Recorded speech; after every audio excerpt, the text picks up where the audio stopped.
نبی پاک نے انہیں بھائی بھائی بنایا، مکے اور مدینے والوں کو۔ یہاں آپ نعرہ لگا رہے تھے ابھی فلسطین زندہ باد کا۔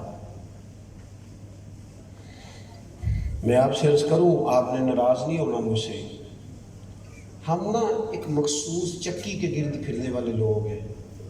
فلسطین پہ بم کوئی آج تو نہیں نا برسے، بڑی دیر سے برس رہے ہیں، پر جن دنوں بم تیز ہوتے ہیں ان دنوں ہم کو جلوس جلاس نکالتے ہیں تھوڑا بہت، اس کے بعد چھٹی۔ ان کو تو روز تکلیف دی جاتی ہے اہل فلسطین۔ آپ 5 فروری کو منائیے گا یوم کشمیر، تو کیا اس کے علاوہ کشمیر والے سکون میں رہتے ہیں؟ ہمارا روٹین کا کام ہے، ناراض نہ ہونا مجھ سے، میں آپ کو صحیح کہہ رہا ہوں۔ ہم کسی ایک چیز کے پیچھے تھوڑی دیر کے لیے اٹھنے والے لوگ ہیں، وہ معاملہ ختم ہو گیا، دب گیا۔ وہ جو بچے قتل ہو گئے تھے بچوں کے سامنے ماں باپ سائیوال میں، ان کو سزا مل گئی تھی مجرموں کو۔ وہ جو خاتون بیچاری موٹر وے پہ تکلیف میں آئی تھی، اس کے مجرم پہنچ گئے، لیکن قوم بھول گئی، چھٹی ختم، کوئی نیا موضوع دیکھیں گے۔ یہ وہ قومیں ہوتی ہیں جو تدبر سے فیصلے نہیں کرتی، جن کا مزاج ہوتا ہے کہ چلو جو خبر آج کل ہے، جن لوگوں میں سیلاب آیا تھا ان سب کے مکان بن گئے، بستیاں آباد ہو گئی، کاروبار چل گئے، خبریں ختم ہو گئی، ہم کسی اور کام لگ گئے، مزاج بن گیا ہمارا۔ جو نئی خبر آئے گی تو دیکھی جائے گی، موبائل تو چلانا ہے نا، کوئی نہ کوئی پوسٹ تو لگانی ہے نا، آج کل جو چلے گی وہ لگا دیں گے۔ وائرل چیزوں کے ویسے ہی قائل ہیں ہم، اور ہمارے بچوں کو مشہور ہونا ہے، کچھ بھی کر کے ہونا پڑے۔ وہ سمجھتے نہیں یہ میری تہذیب کے خلاف ہے، میری وفاداری کے خلاف ہے جو میں کر رہا ہوں، مجھے کوئی غیر سنجیدہ حرکت نہیں کرنی چاہیے۔ میرے عزیز، میں تو 100 سالہ تاریخ میں نے پڑھی ہے، فلسطینی اور اسرائیلیوں کا مسئلہ کیا ہے۔ یہ کوئی آج سے تکلیف دے رہے ہیں؟ کون ان کو سپورٹ کرتا ہے سارے زمانے کو پتا ہے، کون ان کی پشت پناہی کرتا ہے؟ مسلمان آپس میں ٹوٹے ہوئے ہیں، وہ تو نہیں ٹوٹے ہوئے، وہ تو جب بھی مسلمان کا مسئلہ آتا ہے وہ ایک جماعت ہوتے ہیں۔ تو بکھرا ہوا ہے، تو ٹوٹا ہوا ہے، تو گلی محلے سے لے کر عالمی سطح تک کسی کا ذہن کسی سے نہیں ملتا۔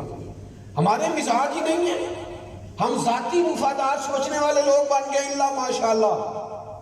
وہ نظریاتی زندگی، وہ قومی سوچیں۔ مجھے بتاؤ، بدر میں جو 14 صحابہ شہید ہوئے تھے، آپ کو ان کے نام آتے؟ جو 70 لوگ احد میں شہید ہوئے تھے، ان کے نام آتے؟ کیوں نہیں آتے؟ اس لیے کہ انہوں نے نام بنایا نہیں، انہوں نے کام کیا ہے، انہوں نے دین کو خون دیا ہے۔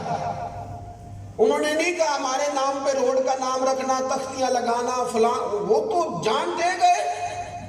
جو 72 کربلا میں شہید ہوئے، آپ کو سب کے نام آتے؟ لیکن ہم میں سے تو ہر بندے کو نام چاہیے۔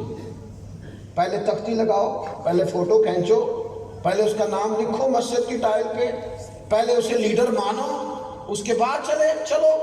لیکن ان لوگوں نے کام کیا ہے، نام۔ اعلیٰ حضرت کہتے ہیں بے نشانوں کا نشان مٹتا نہیں، اور تیرا مٹتے مٹتے بھی نام ہو ہی جائے گا، لیکن تم مٹ تو صحیح اللہ رسول کی بارگاہ میں۔ میرے عزیز، یاد رکھیے گا، نبی پاک علیہ السلام نے ایک انقلاب برپا کیا، انقلاب۔ حضور نے فرمایا مومن بھائی بھائی ہیں آپس میں۔ تو آج بھی لوگ کہتے ہیں مومن بھائی بھائی ہیں، کون سا کام ہے بھائیوں والا؟ کسی کی دکان کے سامنے ایک مسلمان کی دکان پڑتی ہے تو اسے چاہیے نا اس کو سپورٹ کرے، اسے طریقہ بتائے مارکیٹ میں، وہ تو سازش کرتا ہے اس کے خلاف، وہ تو تیزی دکھاتا ہے۔ مومن کی شان ہے۔ میں یہاں آیا ہوں تو آپ حضرات میرے سے کوئی بات سننا چاہتے ہیں، اگر میں وہ بات کیے بغیر چلا جاؤں گا تو آپ محسوس کریں گے کہ جس کام کے لیے ہم سب جمع ہوئے تھے وہ کام نہیں ہوا۔ اور جب میں آیا ہوں تو میرا مقصد بھی یہ ہے، اگر آپ حضرات نعرہ تکبیر، نعرہ رسالت، نعرہ حیدری، نعرہ حیدری۔ اور اگر آپ میری بات نہیں سنیں گے تو مجھے بھی تکلیف ہوگی کہ یار میں نے تو ان کو بات سنانے کے لیے سفر کیا، میری بات ہی نہیں سنی۔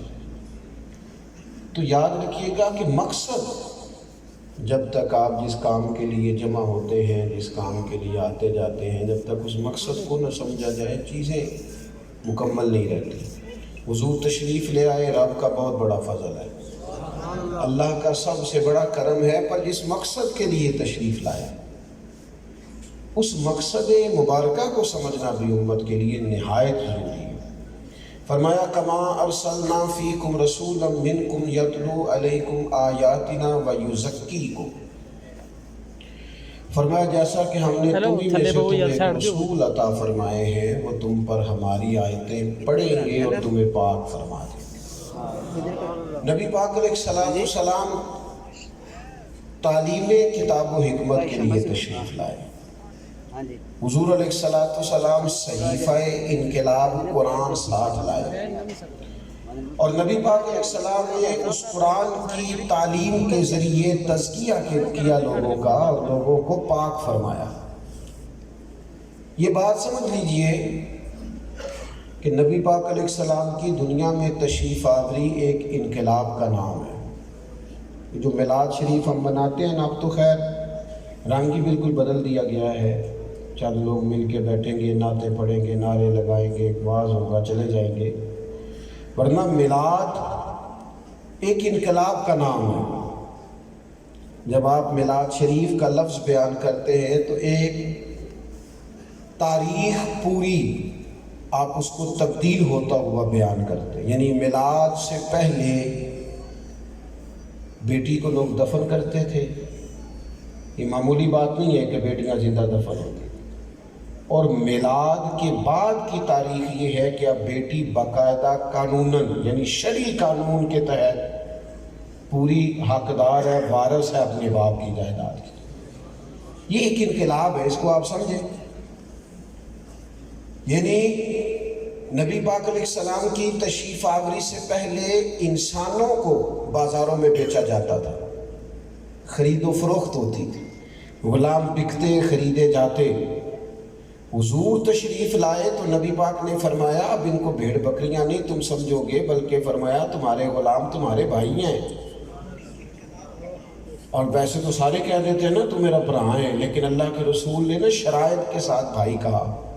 یہ سیاستہ میں ابو داؤد شریف میں حدیث موجود ہے، فرمایا تمہارے بھائی ہے غلام، اور اگلی شرطیں بھی لگائیں، فرمایا جس طرح کا تم نے خود کھانا ہے اس طرح کا انہیں بھی کھلانا ہے، اور جس طرح کا تم نے خود پہننا ہے اس طرح کا انہیں بھی پہنانا ہے، اور ان کی طاقت سے زیادہ انہیں کام بھی نہیں بتانا۔ میرے عزیز یہ ایک انقلاب ہے۔ حضرت ابو ذر غفاری رضی اللہ تعالیٰ عنہ کو دیکھا تھا لوگوں نے کہ انہوں نے بھی اس طرح کے کپڑے پہنے، ان کے غلام نے بھی پہنے ہوئے، تو پوچھنے والے کے لیے بات، اچھا بیٹا آپ صرف ویڈیو چلانے تو نہیں نہ آئے، بات پر توجہ کریں، میری بات سنیں، اللہ آپ کو مہنگے مہنگے موبائل دے کدے چھڑنے بھی چاہیے، اللہ سلامتی عطا فرمائے۔ غور کریں کہ عرض کر رہا ہوں۔ اچھا ایک دوست جو موبائل لے کے کھڑا ہوتا ہے اس کا یہ خیال ہوتا ہے کہ شاید میرے کو نہیں اور کسی کو لایا ہی نہیں، اللہ کے بندے سب کے پاس ہے، اگر سارے کھڑے ہو جائیں گے تو جو پیچھے بیٹھے ہوں گے وہ کتنی تکلیف میں آ جائیں گے، انہیں نظر ہی نہیں آئے گا، معاملہ الجھ جائے گا۔ تو آپ مہربانی فرمائیں، اس پر اتنا شہید ہونے کی کیا ضرورت ہے؟ اللہ تعالیٰ آپ کو برکت دے۔ توجہ کریں میری بات پر۔ عزیز دوست، آج جو لوگ بہت زیادہ بات کرتے ہیں نا انسانی حقوق کی اور غریبوں کو حق دینے کی، ان بیچاروں کی اپنی حالت یہ ہوتی ہے کہ اگر ان کے پاس ڈرائیور رکھنے کے پیسے ہو نا گاڑی چلانے کے لیے، تو پھر وہ ڈرائیور کی ڈیوٹی لگاتے ہیں کہ چلانی بھی تو نے ہے، اور جب میں نے بیٹھنا تو دروازہ بھی تو نے بند کرنا ہے، اور جب میں نے اترنا ہے تو کھولنا بھی تو نے۔ اور بڑے بڑے سیانے لوگ، ان کا غلام، ان کا خادم، ان کا نوکر اس طرح کے کپڑے نہیں پہن سکتا جس طرح کے مالک پہنتا ہے، اور ہو سکتا ہے وہ پہنے تو اس کی تفتیش ہو جائے کہ تو ملازم ہو کے اس طرح کے کپڑے پہنتا ہے، چونکہ اس لیے کہ ہم نے تو میلاد بیان کیا ہے اور صحابہ نے عملاً اسے اپنایا ہے۔ حضرت ابو ذر غفاری رضی اللہ تعالیٰ عنہ نے بھی اسی طرح کا لباس پہنا ہوا تھا، اور ان کے غلام نے بھی اسی طرح کا پہنا تھا۔ بڑی انوکھی بات تھی، یہ آج بھی انوکھی ہے، یہ آج بھی انوکھی ہے۔ کیسے ہو سکتا ہے ملازم اس قیمت کے کپڑے پہنے جس قیمت کے کپڑے اس کا آفیسر پہنتا ہے؟ ممکن ہی نہیں۔ بڑی انوکھی بات تھی۔ لوگوں نے پوچھ لیا کہ جناب یہ کیا کمال ہوا کہ آپ کے اور غلام کے کپڑے ایک جیسے ہی ہیں؟ تو فرمانے لگے میں نے ایک دفعہ ایک غلام کو ڈانٹ دیا تھا محبوب نے سرزنش فرمائی تھی اور کہا تھا جس طرح کے خود پہننا اس طرح کے انہیں پہنانا. وہ دن اور آج کا دن میں جب بھی جوڑا خریدتا ہوں میرے غلام کا بھی اسی طرح کا ہی ہوتا ہے. اس انقلابی طبیعت کو سمجھے. دین کو بنا لیا گیا تبرک. برکت کے لیے گھر میں تلاوت کراؤ, برکت کے لیے دکان میں. اچھا مجھے بتاؤ, یہ جو دکان شروع کرنے سے پہلے بچوں سے پڑھائی کراتے ہیں, قرآن پاک پڑھواتے ہیں, کس لیے پڑھواتے ہیں؟ میرا خیال ہے اس لیے پڑھواتے ہوں گے کہ میں تجارت اس طرح کروں گا جس طرح قرآن پاک نے بتایا ہے. اس لیے پڑھواتے ہیں, پہلے پورا قرآن ختم کراتے ہیں نا جی. تو نیت تو یہ ہونی چاہیے نا, قرآن پڑھوا رہا ہوں اس طرح میں تجارت کروں گا جس طرح قرآن کہتا ہے. لیکن کتنا بڑا اپنے آپ کو دھوکہ دیتے ہو. یہ کہہ رہے ہو کہ میں قرآن پڑھاؤں برکت ہو جائے گی,